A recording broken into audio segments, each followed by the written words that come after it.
Companion de Drew Hancock avec Sophie Thatcher, Jack Quaid et Lucas Gage. Ça raconte l'histoire d'un homme qui va s'acheter un sexbot, à savoir un espèce de robot grandeur nature d'une femme, qui est donc hyper réaliste, avec une intelligence artificielle et qui va lui servir de compagne. Et un jour, il va être invité par une amie à elle, dans un chalet luxueux en pleine campagne, pour passer un week-end. Et ils vont se retrouver comme ça à 6. Et en fait, pendant ce séjour, si quelque chose va mal se passer, le robot du mec va péter un plomb et tuer le propriétaire de la maison. Et à partir de là, les choses vont se gâter. J'ai bien aimé le film. On va dire que c'est ce genre de film à concept qui, du coup, si c'est pas très mal fait ou ouais, voilà, vraiment naze dans l'idée, bah ça reste une expérience positive. Parce que déjà, voilà, l'idée est originale. Ce qui peut être fait aussi dans le film, il y a plusieurs moments, je trouve, qui matchent. Aussi par rapport aux acteurs, leurs réactions, comment ils sont et tout ça, je le trouve plutôt pas mal. Il y a aussi une ou deux surprises dans le film qui sont toujours positives. Mais après, voilà, dans la réalisation, c'est pas non plus un film qui va vous marquer, quoi. Il y a quand même 2-3 trucs où j'ai un peu tilté. Bon, dès le début, on sait que c'est un robot, hein.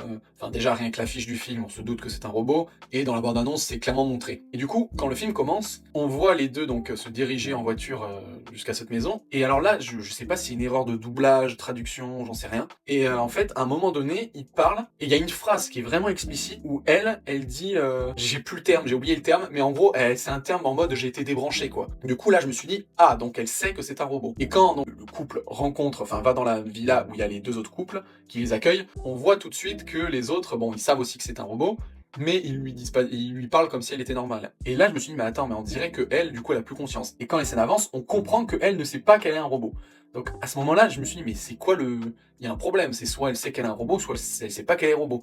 Et c'est pour ça, vraiment, il y a une bonne partie du début du film que j'ai pas trop compris, parce que je me disais dans sa façon d'être, de parler, de réagir avec ses mimiques un peu qu'elle a au visage, je me suis dit, mais attends, mais elle sait ou elle sait pas qu'elle est robot?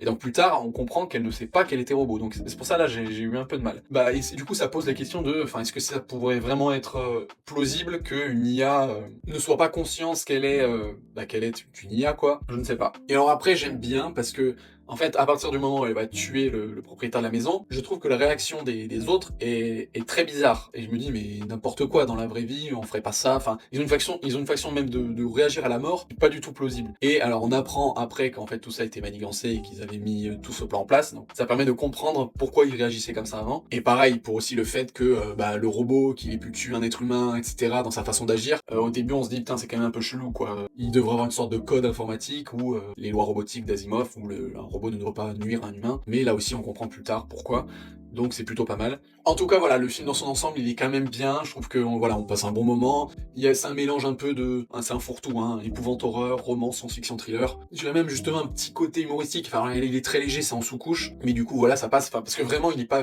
ce qui est horrifique c'est parce qu'il y a des morts dans le film, mais en soi il fait pas du tout peur, hein. Mais voilà, je vous conseille quand même le film parce qu'on passe un bon moment.